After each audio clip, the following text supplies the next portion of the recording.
Hello, people.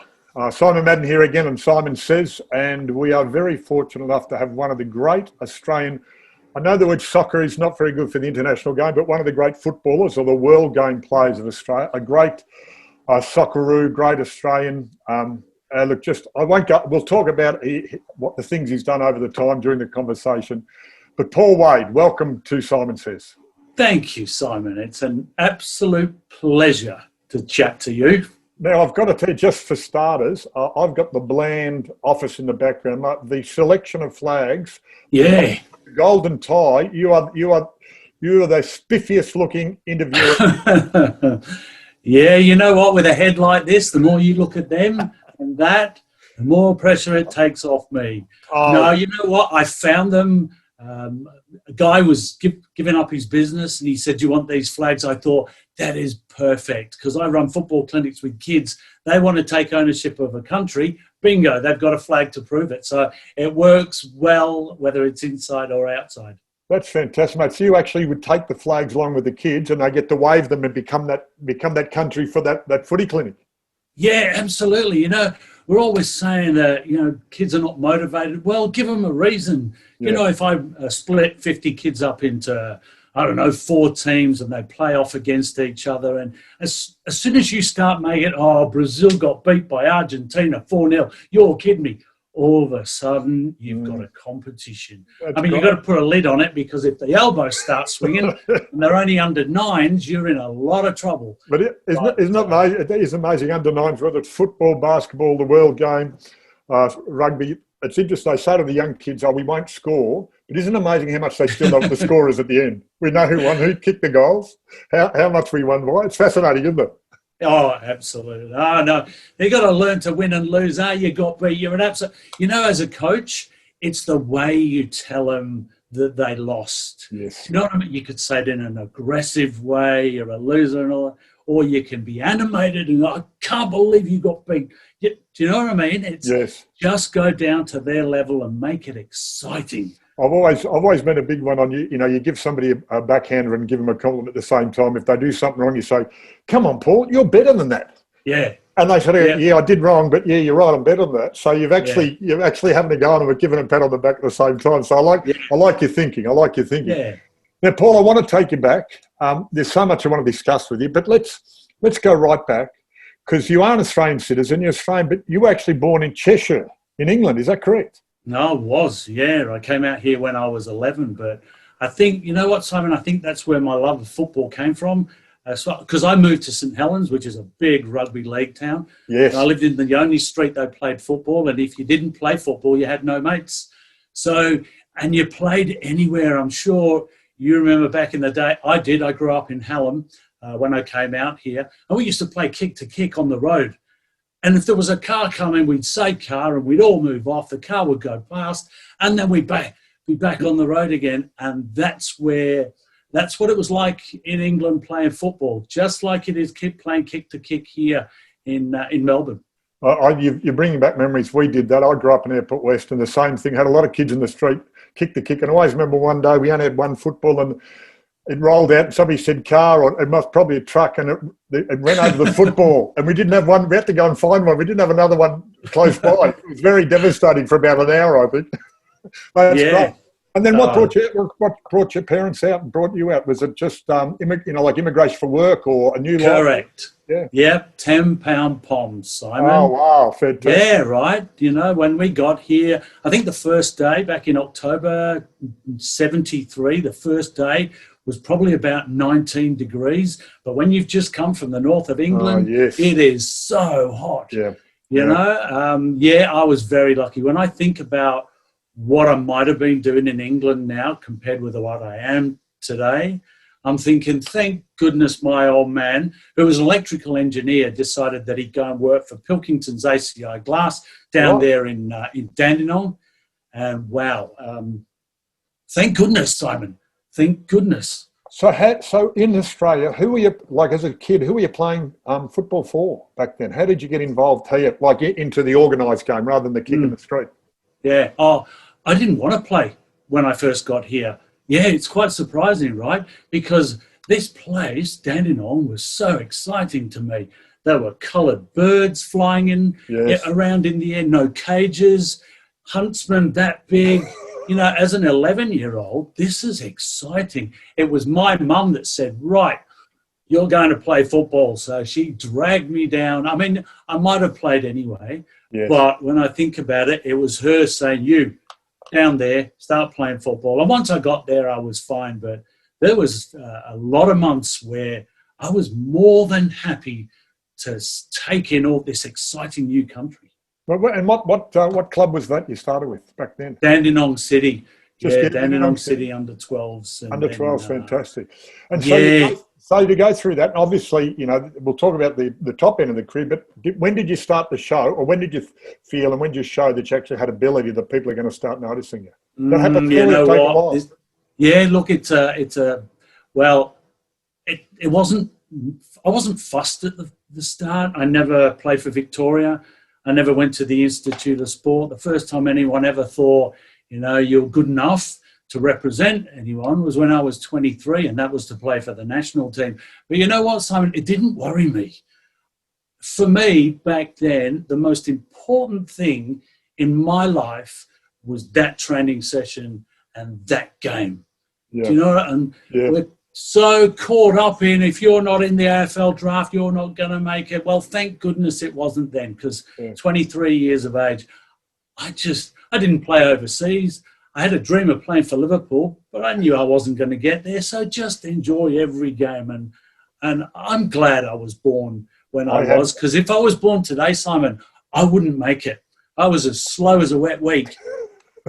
You'd be surprised, mate. If a lot of people say that, I think when you would be trained differently. They'd get you early, train you up, and you might be able to. But I had divisions of playing for Tottenham Hotspurs, and that was never going to happen. So don't worry. that was later. That wasn't when I was a kid. That was much later.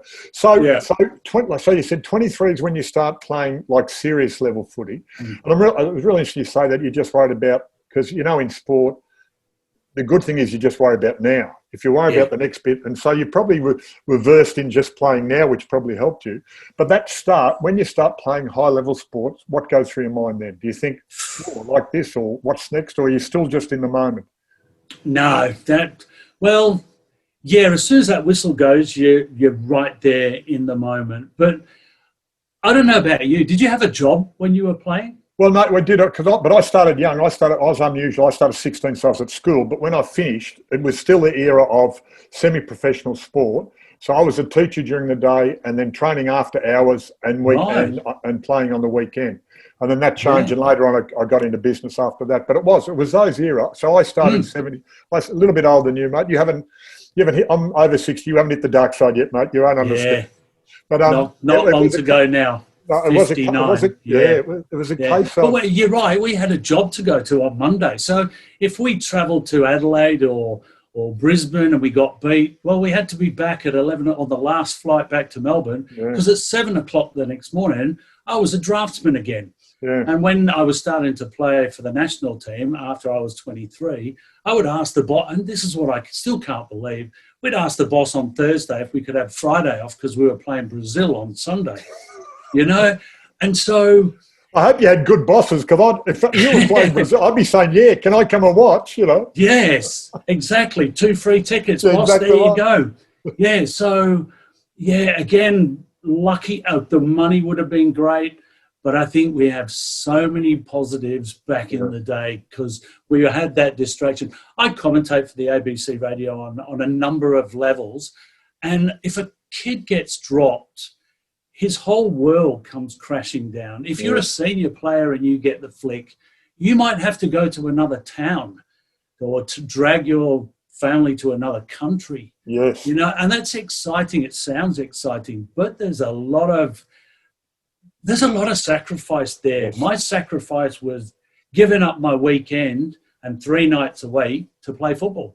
Yeah, no, it's a very good point, mate, and it really grounded you, didn't it? Because I can remember being a teacher back then, and you could win or lose, and the kids, for 5 minutes on the Monday, great or terrible, but then after that they forgot about it. And you had to do your job, so it was a real grounding and keeping you. Now I'm fascinated too, mate, because you started. like senior footy back in the days when there was Green Gully was a team, and then the way the National League has developed is because, as you said, now you're commentating, so you've seen that. How have you seen that change and grow over the years? Because it has just got bigger, and it's had different formations, but the National League has just grown and grown over those years. Yeah. Oh, the great, and I'm sure it's happening in the AFL. The tactics and the rules back then to today, you could get away with murder in football because a lot of teams played 5 at the back, 3 in midfield and 2 up front. And you could pass it back to the goalkeeper and he could pick it up. Pick it up, that's right. So he'd get it from one fullback, pick it up and throw it to the other. Can you imagine if that happened today? They crowded, well, they wouldn't turn up. They would not turn up. Yeah. But the warm down was done in the bar, so we weren't exactly the fittest footballers in the world. But then again, I'm figuring that would have been the same for you. So there are so many pluses.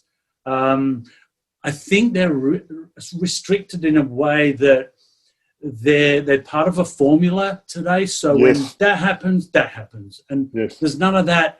When you get the ball, if you can beat 4 players, go. Yeah, and if we haven't got it and we can win it back straight away, then go. There was less structure. There are many things that I think, I wonder what it would have been like for us. But that's a very good point you make, because there was a lot of reliance in a lot of sports on talent, and now there's a lot more. Of course, there's talent's important, but there's a lot more reliance on system. And that's in the, I know in the world game. I call it the world game, so I don't want to be disrespectful and call it soccer, because I know a whole lot of world doesn't call it that. So I say football and footy in the world game. But I can see in the world game that there is a whole lot of structure that has to come into it, and you have to be able to play that role. And that's the term now. You play your role, and if the role actually limits what you have to do, you have to live with that. And that's because you're being part, especially overseas, you're paying X amount of money. You are a professional sports person. We ask this of you, and you have to do it. Yeah. Do you, when you look back at some of those games, can you remember when you didn't know who was on whose side because you were so covered in mud? I don't know whether Windy Hill was like that. I can't remember. But Punt Road and North Melbourne's ground. What was North Melbourne's ground? Arden Street. Oh, yes. Doug Wade, you could not see who was on whose side. And you know what? When I look at them now, yes, they're quicker, faster, more skillful, mentally tougher maybe, but the work ethic of working through the mud to get a ball, which was soaking wet, and kick it down the guts. Sometimes I just go, you won't understand that today, guys, but I give you guys a massive tick for doing that. It's part of the game, wasn't it? It was part of the game, and you would have at halftime. You'd have some days. I remember myself, but some days you'd go in, have a shower to get all the mud off, have a new set of clothes, and then within 5 minutes you're the same again. But you might have had an advantage for 5 minutes. Times when the ball had hit the middle and not move. That's how mad it was. It just go bang and stick. And you're right. There was times when you're going, who's on who's, because there was so much mud. And of course, it doesn't matter. It's, the grounds are so professional, so curated, so well. Doesn't matter how much rain. You might be playing in water, but you're not playing in mud. Hey, some of the things that, how I was talking about getting from a fullback and the keeper could pick it up. I think of Kevin Bartlett just about to be tackled and bouncing the ball, dropping the ball, but that. Can you imagine now them doing that? I don't have any more. I throw it away. I don't have any more. You take me free kick. Oh, it's coming back. It's a fair, because the original rule is incorrect disposal. So it's not actually throwing ball or dropping ball. It's incorrect disposal. So if you dispose of it incorrectly, Now, I want to because I'm reminded, and I think I should have realised this. Just a sort of side step. You've got a black suit on and a yellow tie. Got a tie. I came out of the club. Hey? I wasn't going to refer to it, but on Sunday I have to. They've been very good. They've been sensational, and they've got another one. So you obviously you're a passionate man. Well, look, when I came out. in 73, Richmond with a be all and end all. Yes. Bingo, yes. there's my team. Look, I came out in 80, 2017, 2009. I always come out of the closet with my Richmond. I've got a yellow and black car. I'm always wearing this with pride. Beautiful. There's nothing like your team winning a grand final, No, especially when you're smashing the opposition. No, look, as I said, I've been lucky enough to be in two losing ones, Yeah. and I know the difference, mate. I totally agree. It's great. Now Yeah. that's enough. And I want to go back. That's enough.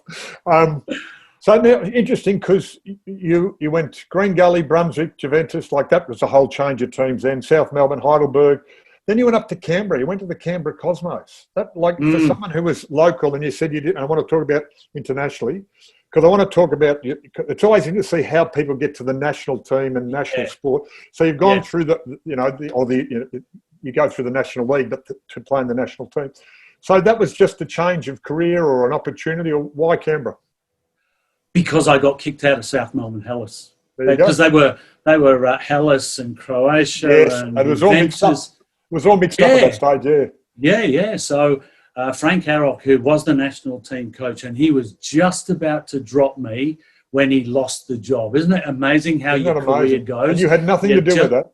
And you had nothing to do. You just happened to be in the wrong or right place at the wrong or right time. Yeah, and he was just about to give me the flick. And then he gets the job at South Melbourne. And all the journalists are going, I bet you he gives you the flick.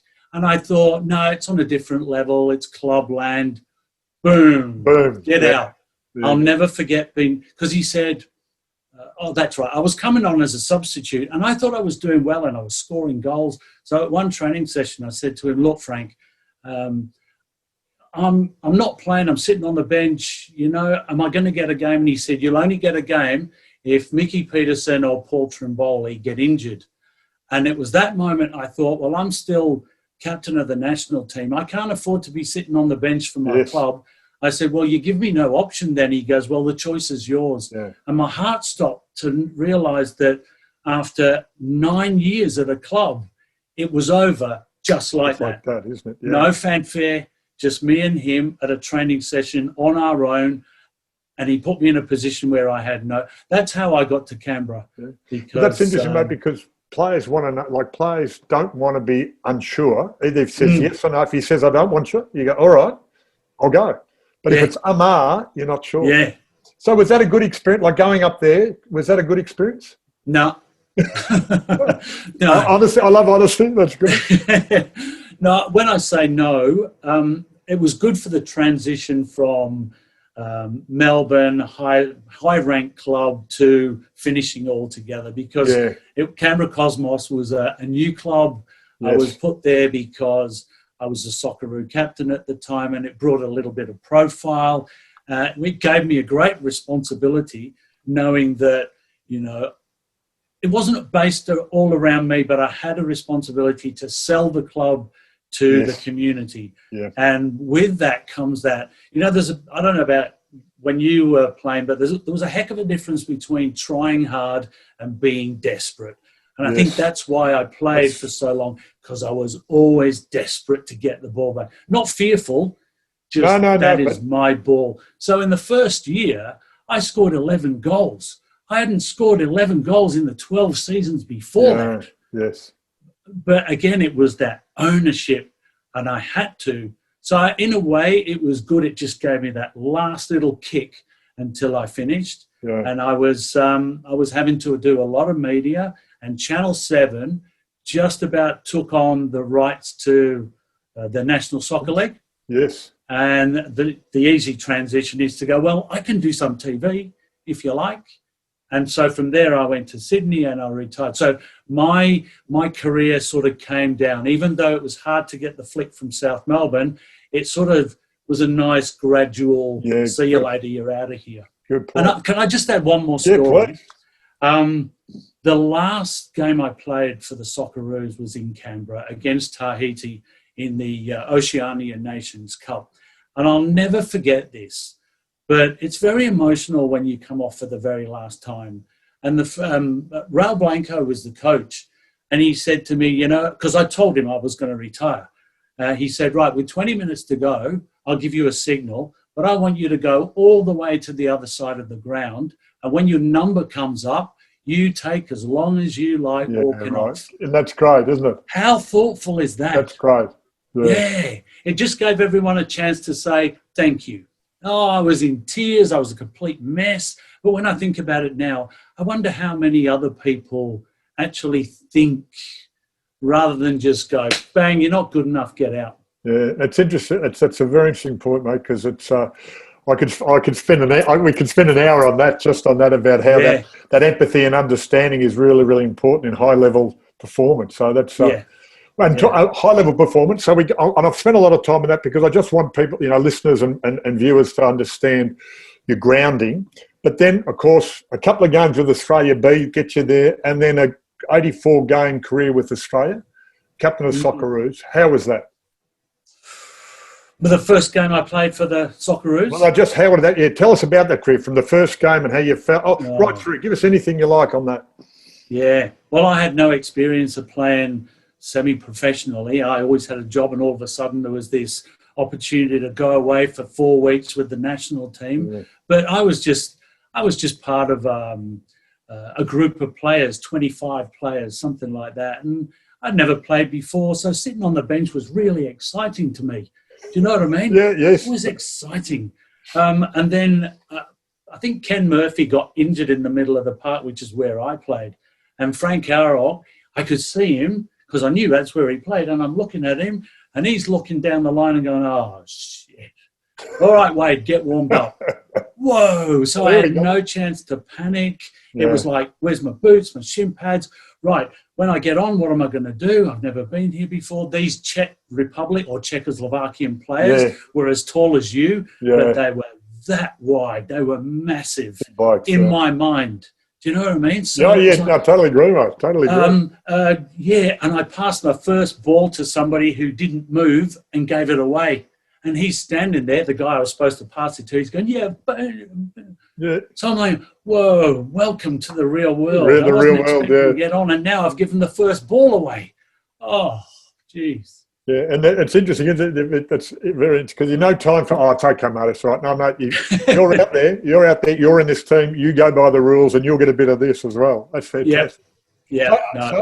Now, look, 86 to 96, 84 games, 10 goals for Australia.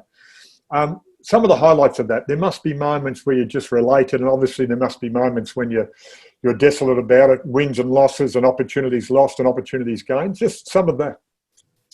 You might be surprised by this, but it was the last game to qualify for the Olympic Games. Oh, right, now, You know what? Cast your mind back to when you were playing in that grand final.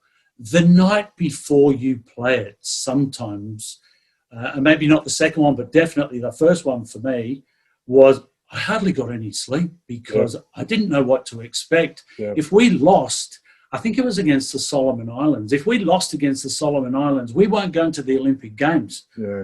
But I scored the first one in that game, and it was the best game ever. We didn't win by a country mile, but just the build-up to, imagine if we get beat by the Solomon Islands. And in that too, like if you're playing the Solomon Islands, you're expected to win. Like, exactly the expectation. There's not it's not England or Argentina. It's Solomon Islands, we win. So there's an added pressure, isn't it? Yeah, that pressure of expectation. So for me, I'll never forget the final whistle game. Wow, we're going to the Olympic Games in Seoul in 1988. But I guess the other one, the one that a lot of people are interested in, might be marking Diego Maradona. Well, you've beautifully led into that, because that was one of the ones I wanted to talk about, because that is a name, like that's just a name. Yeah. But even if you don't know sports, even if you don't know the world game, you must know that name. So the opportunity and the challenge of doing that, what was that like? Yeah, I think most of it is the story before that, and go for your life, right? Go for your life. No, I don't want to bore you too much, because I think the tick at the end, the icing on the cake, whatever you want to call it, would be walking out against Maradona. But the story for 2 games before that, when the national team coach comes up to you and says you're not playing. So I'd gone from playing 88 times for the Socceroos and never been dropped to you're not playing because we've decided to do this tactically different twice. against Canada. Now, have you ever been dropped? Unfortunately, I haven't, mate. I know what it's like. Yes, and I've the whole story there. When you played enough that you don't expect to be dropped and you don't think it'll happen, enough experience. All of a sudden, you go, "Ooh!" I won't use the words. I won't use the words I used, but it is. It's a real kick between the knock between the eyes, isn't it? Yeah. Oh, dead right. You go through all those emotions, don't you? Anger about the coach. And then you go the embarrassment of being, you're the Socceroo captain and you've just been dropped. I had the dubious honour of being the first captain ever dropped from the national team. And then after the embarrassment comes the worry that you'll never get your shirt back again. Yes. And the first thing the journalists do, so, Wadey, what do you think of Eddie Thompson? God bless him, he's no longer with us. But yeah. And of course, they're looking for a story, of course. And they just want to... Yeah, they want a 7-second grab, don't they? Yeah, and they want you to be as nasty as they can so they can give them some story. Absolutely. So I sat on the bench for the whole of that game, and then in the second World Cup qualifier again against Canada at the Sydney Football Stadium, he sat me on the bench again. And the hardest part about all of that was trying to be as enthusiastic and engaging as I was when I was playing. And I got through that. I went on for the last 20 minutes of the game.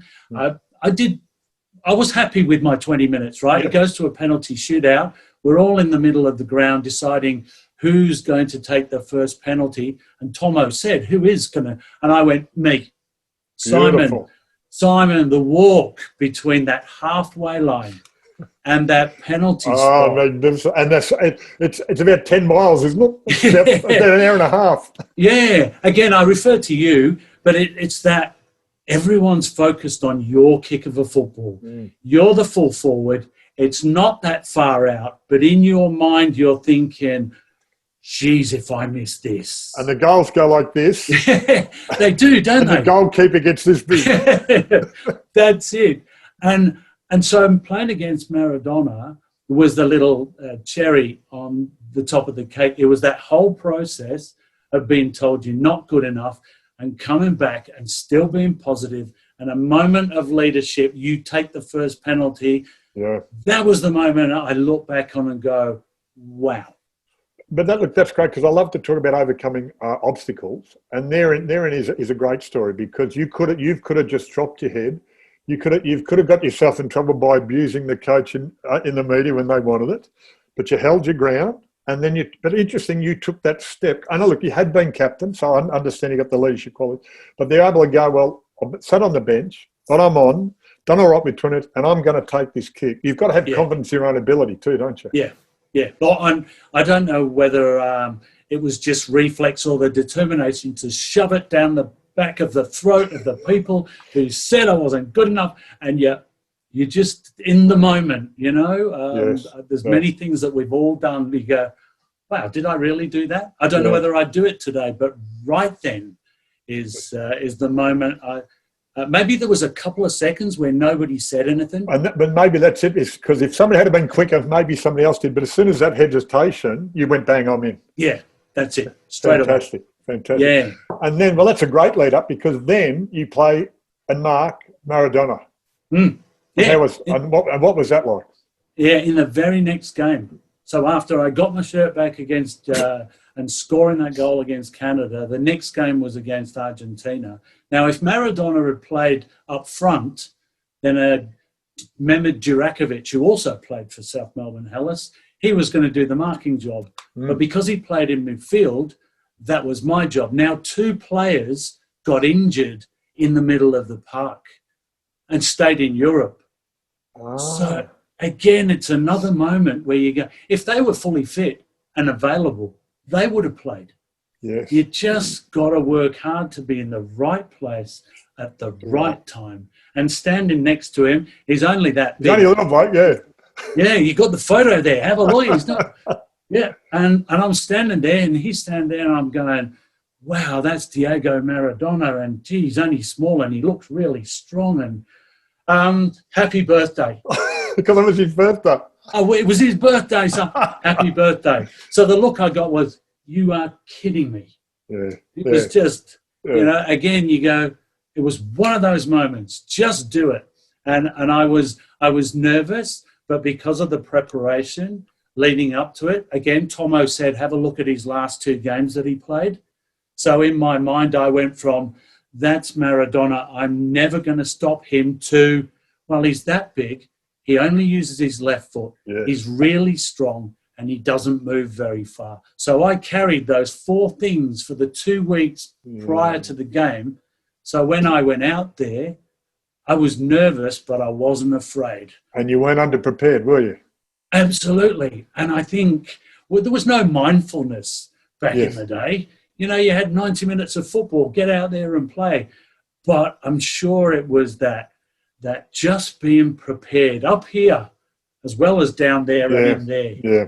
That just, he didn't score a goal, but he crossed the ball that they scored a goal in Sydney for. Yeah. Devastated. Yeah, absolutely devastated. So he got away from me a number of times, but the one time that really counted, he did some damage. Yeah, and that's the thing, how those great players can bring other players into the game. Whatever game it is, the good ones bring other people in. So now, just on that now, so in all of that, I talked about overcoming adversity, and you've had a great story about that. What about the leadership that you've seen? What did you learn? Because I always say it's not just what you did; it's what you learned from what you did. So you, as the captain of Socceroos, what's the leadership qualities you learned about that? Cameron Schwab. Remember Cameron Schwab? Yes. Youngest AFL CEO for the Richmond Football Club. Remember that? Yes. And I've been reading his book. There's more to the game. And one thing he said with leadership, he said, it's the example you set and the culture you create. And I've thought, wow, when it comes to leadership and the example I set, I couldn't do any more. It's difficult. I don't know. Same in AFL. It's not like cricket. You're the cricket captain. You make decisions that affect the game of the sport. In AFL, these are grown-up men who are playing at a high level. You can't go around telling them what to do and when. So how did I create a culture?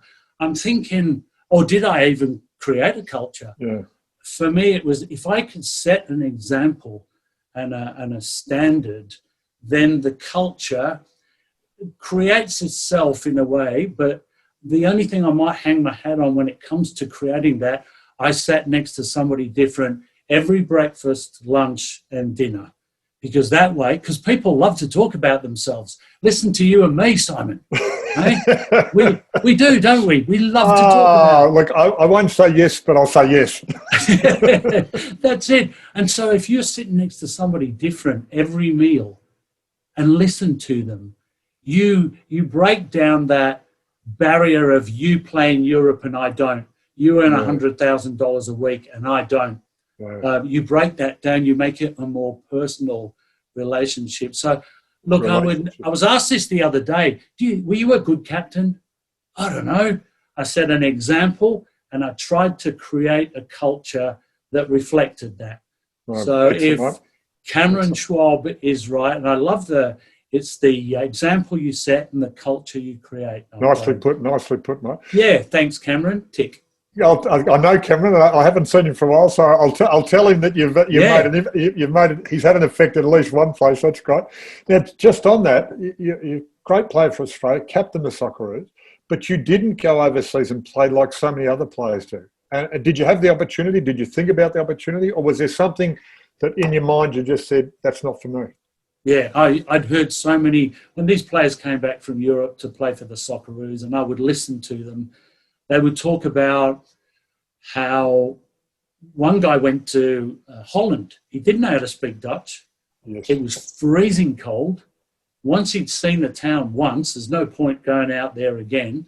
Nobody in the actual team wants you to take your position or their position. Their position, yeah. That's their living. They're not going to be nice and come in and look like a hero. It's cutthroat. You know, it's dog eat dog. So when I'm listening to that, I don't think, Simon, to tell you the truth, I was good enough anyway. I was as slow as a wet week. I don't know. The terminology is it's important in football, your first touch of the ball, because when it comes, the first touch sets up the second and third and fourth. Yes. My second touch of a ball was a tackle. because my first touch was that bad. So I've I think you're underselling yourself. I think you're underselling yourself. But anyway, I'll go with the story. So that's basically where I was at. I was hearing these stories. It's not as glamorous as everyone makes out. I'm happy. I'm comfortable in my own skin. I'm playing for South Melbourne Hellas. I've got a job. I have a balanced life. Yeah. I travel all over the world playing for Australia. Why would I go and sit in a freezing cold room eating ice cream? That's what he used to do, this guy in Holland, because he was so bored. He used to sit there with a tub of ice cream, and that was it. I don't think I was good enough anyway, so it didn't really matter. But it's interesting. I remember reading somewhere, and it was a number of years ago now, but I think someone said there was about 200 players playing a world game overseas, but we only knew about 3 or 4 of them. We only knew the big name. And it was, for them, it was that job that I'll go to Holland, I'll go to Italy, I'll go to France, I might be third level league or whatever, but I get a job and I do it. But it's all about, I just fill in a spot and then I move on to another spot. So you do, in that instance, you can miss that camaraderie that you have in that Australian side. It's a very good point, Yeah. Oh, the boys loved coming back, really. Yeah. So they could take the mickey out of each other.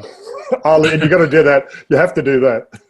Yeah. Hey, can I show you something? Please. This is, you know how I earn a living out of speaking gigs and working with kids who are in trouble and at risk and all that. And I show my football shirts. I show the Maradona shirt, and hang on. You've got a Maradona. You swapped and you've got a Maradona shirt. Yeah, and I got the Maradona shirt that's there. So I use that. Beautiful. And I use them as props. Yeah, I use them. And you've got your props. I'm going back. That's the second one. The first one is you've got your own. Yeah. You know why I've got this one, Simon? Nobody would swap with me. It's really embarrassing. It is. Oh, I don't know. It's funny, but it's funny. But that's funny because in Australia, historically, after the grand final, you swap jumpers. Nobody does that now because I want to keep my grand final jumper. I don't want to give it to somebody else. Absolutely. Yeah, it's strange, isn't it? Yeah. But the reason I've got this is because nobody would swap with me. But when somebody did, and the guy played for Sweden. At Olympic Park in Melbourne. Remember the old Olympic Park? Yes. Yeah. So he swapped with me. He's walking off with that, and he's got to the crowd. I swear, he's thrown it into the crowd, and they threw it back at him. They didn't want it either. How sad is that? I don't think it's got anything to do. I just think they thought that was a bad pattern, mate. It's the designer's fault. It's the designer's fault. Yeah. So we've got this is the point I wanted to make. Gee, I digress, don't I? I love it. This shirt here, it's got the words "I'm an idiot" on it, right? There it is. It's given out to somebody. Where is it? It's given out to somebody at the end of every day who did something really stupid. And we're all, I don't know what you had at Essendon and Hawthorn, but we had the idiot shirt. And if you did something stupid, the boys voted, you had to wear it for 24 hours and it's never allowed to be washed. Oh, no, hang on. Yeah, right? Woo, yeah. Woo.